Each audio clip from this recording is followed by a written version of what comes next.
Hello, everyone. Welcome. My name is Jess, and I'm really excited to teach you today. I've been teaching workshops for many years, and I'm really excited about inspiring people. I'm also a really big nature nerd, so that's what I'm going to share with you today.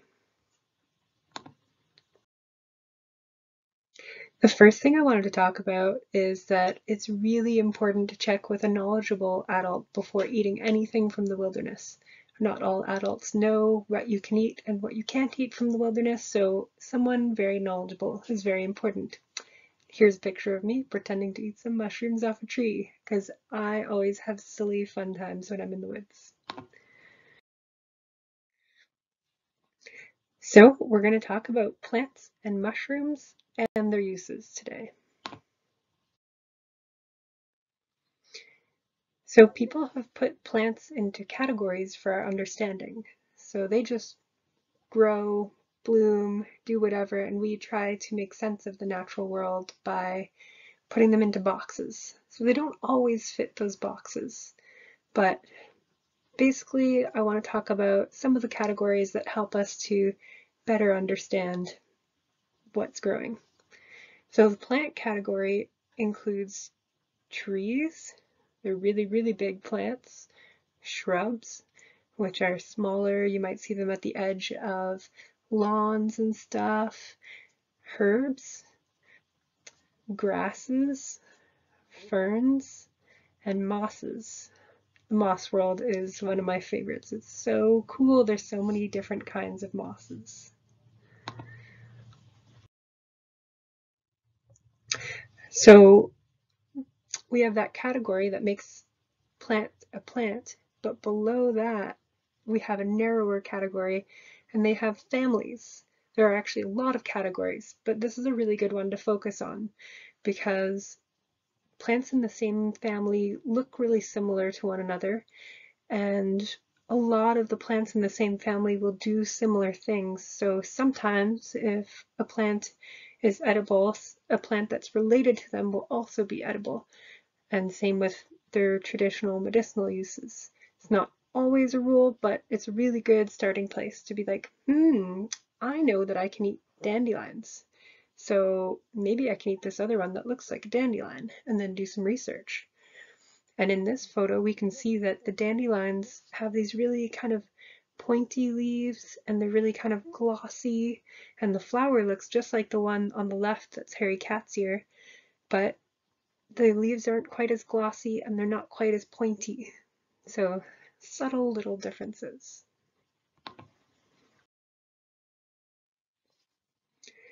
Plants have been used for food and medicine for a long time. So there's a system called Ayurvedic medicine that's been around for maybe 5,000 years. A really, really long time. And a lot of the pharmaceutical drugs that we have here, drugs you get from the pharmacy or from the pharmacy section of a store like aspirin, use the chemicals found in plants originally. So willow was used for pain medicine, and then they found the chemical that was helping to relieve people's pain and put that into a pill. And then you know exactly what amount you're taking. And all of our grocery store vegetables have relatives that were wild plants. So it's almost like the grandparent of a tomato was a different type of plant, but people over generations, many, many years, took the tastiest ones and the best producing ones and made these plants that we now find in the grocery store.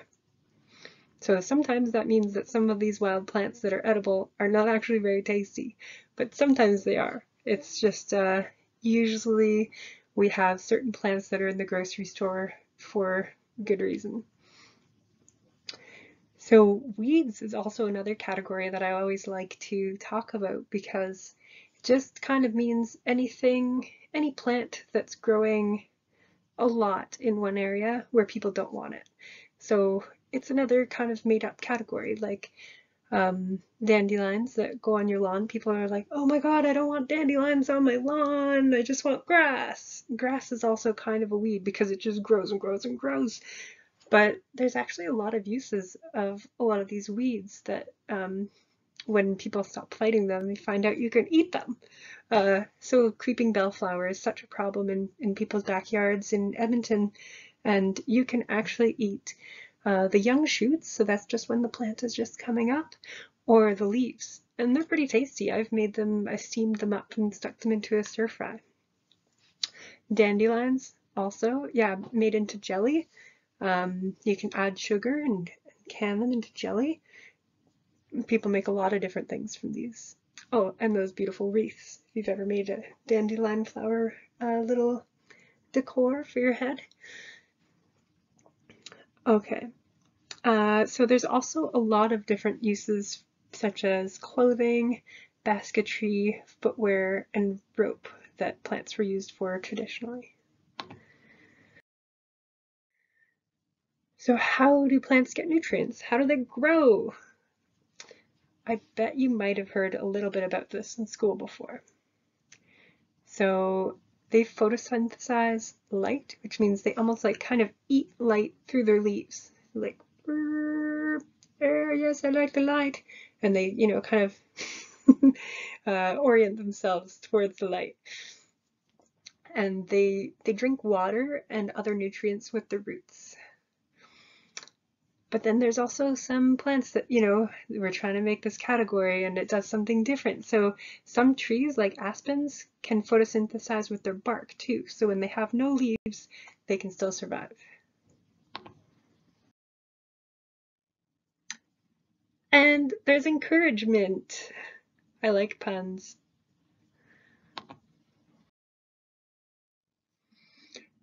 Now I want to know if you've ever been hurt by a plant. Have you been stung or poked by a plant? Think about it for a sec.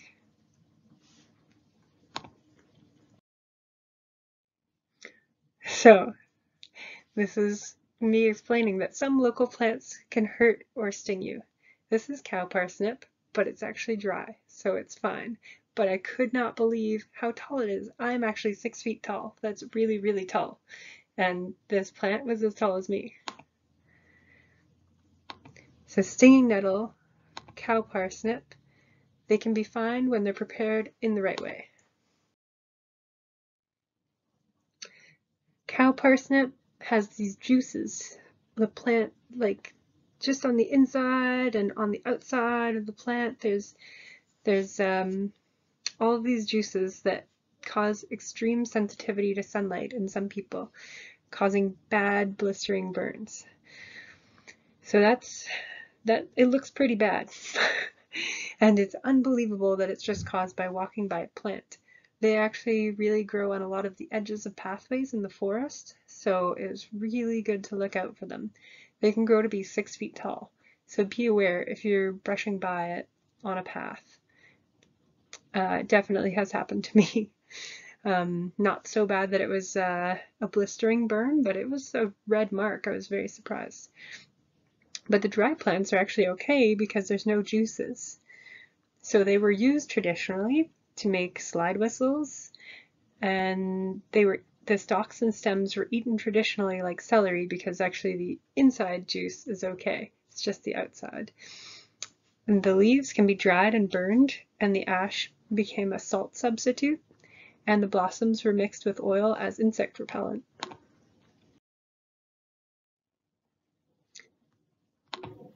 Here's a video of me with cow parsnip rearranged into a traditional toy.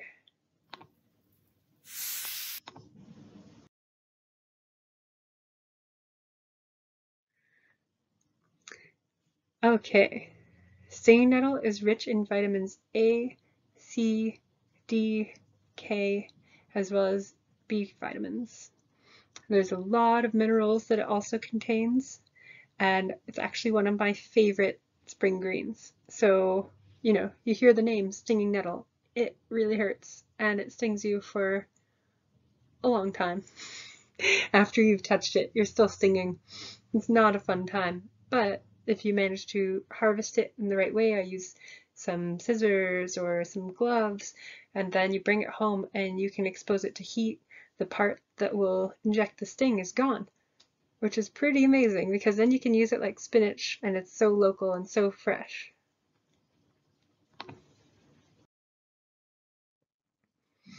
So there are some myths about plants. I've heard, oh, red berries are toxic, right? But what about strawberries and raspberries?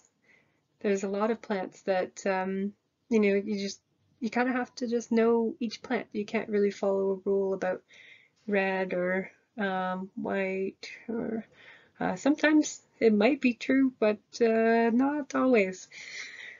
Um, so yeah, there's another myth that people think that if you can eat one part of the plant, the rest is okay. And we saw this in the book Into the Wild recently. Um, yeah, I mean, like if you eat an apple, you can't eat the rest of the apple tree, or you shouldn't eat apple seeds. There's a lot of times where you really need to think this through and make sure that you actually know if you can eat the leaf, it doesn't mean that you can eat the root safely. And I want you to think about, what's your favorite berry? For me, what I have in my mouth in this picture, it's Oregon grape, and I really like them. They're a little bit sour.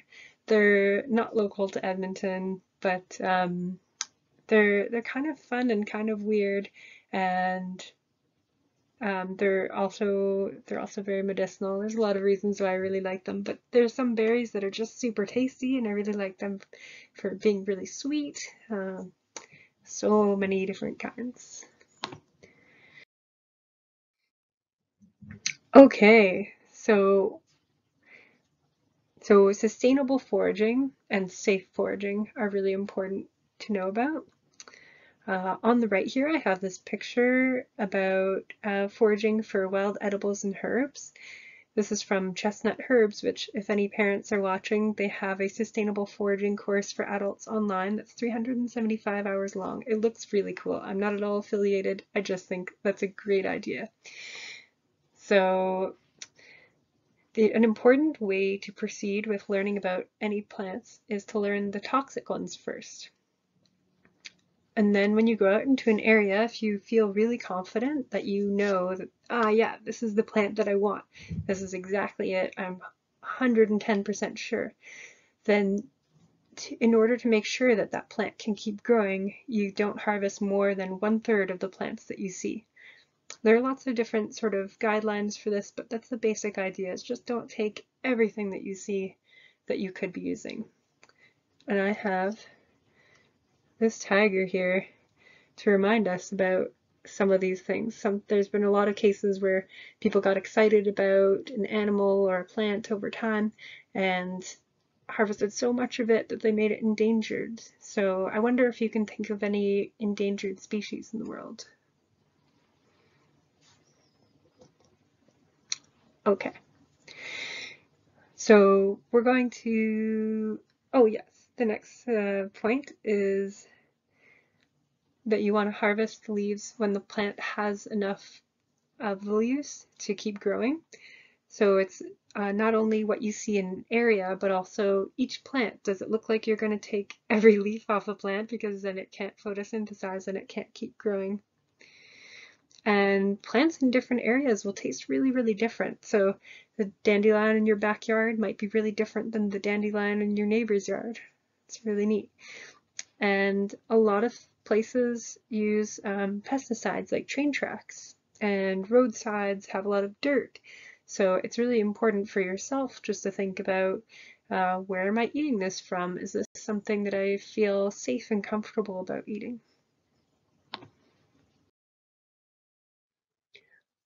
I would like you to pause this video after I'm done speaking and search for Robin Kimmer's Honorable Harvest video. It has a beautiful perspective of the most respectful ways to harvest according to her tradition. And I have been told that the best way to speak of Indigenous practices is to defer to someone who is of that tradition, and this is of her teachings, and she's a member of the Potawatomi Nation. My pronunciation might not be perfect, but please search this and then come back to view the rest of the video. Mushrooms are the fruit of this network, so it's almost like the apple on a tree. They just pop up in the woods, and that's how they reproduce. But there's a lot going on underground that we don't see. Some really fun ways, there are a lot of fun ways to learn about mushrooms. So sometimes people are worried that they can't learn about them on their own because they don't know enough and they're afraid of the potential of the toxic mushrooms. And it's good to be aware, but there are ways to get around it. And one is that you use sticks or knives to touch them if you want to be super, super careful. And you can wash your hands after handling any mushroom. There's very few that are actually this toxic that touching them would be dangerous, but it's good to be careful just in case you put your hands in your mouth or something. Just wash your hands or just don't touch them directly, and then you're okay. And you can spore print them. That's what makes these really cool patterns, which means you cut the top off and you put it onto some paper and it makes a pattern. You can also smell the mushrooms and check and see what do you think they smell like. Some are known for being like almonds or anise, which is kind of like licorice. And you can also break them open, check for textures and color changes. You can look at the cap, that's the top. You can look at the underside of the top, just break them apart a little bit and check them out. And for some people in paths that are really well traveled, it can be respectful to leave nature as it was found. But if you have some where other people won't see it, it can be fun to break them down a little bit. And some mushrooms only last a couple days anyway. So as with the plants, you learn your toxic ones first. Those are the best ones to learn. And then you know that you're pretty safe in your area. And there's a lot of other little things, like some don't do well with some people, but there's some that are solidly toxic for everybody. And when you're checking them out, just don't eat them. I think it took me about maybe 6 or 10 years of looking at mushrooms before I ate them, when ate ones that I identified on my own with a book.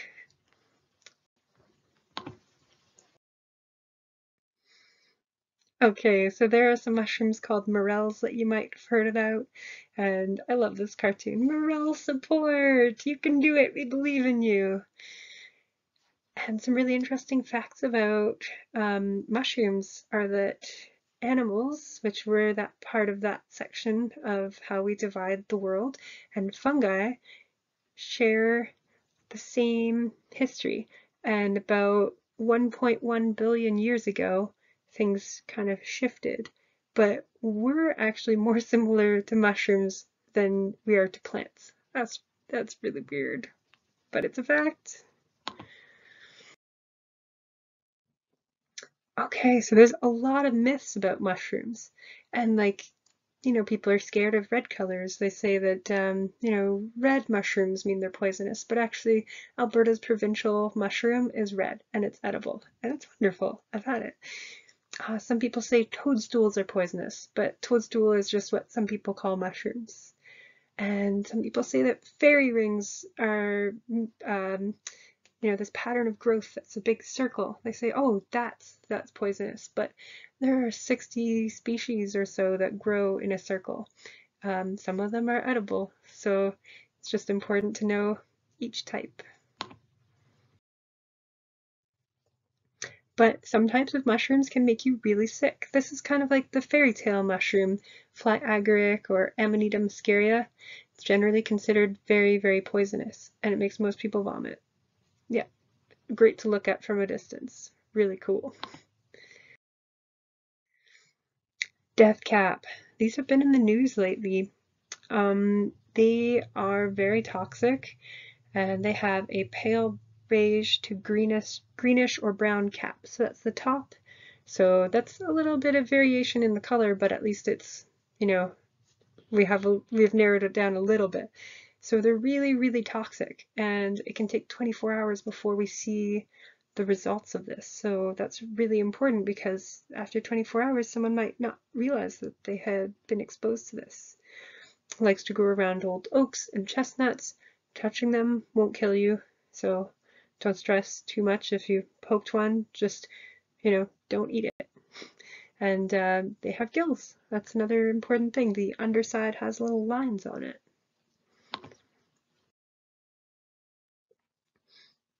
Okay, puffballs, they are a family of mushrooms, so another grouping. There's a lot of different kinds, and they were featured in the news one day in global news.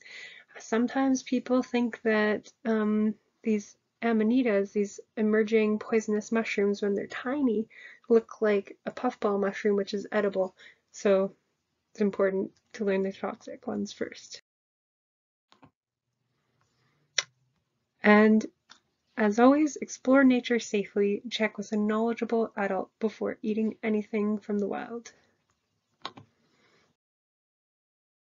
Thank you so much for joining. That was really fun.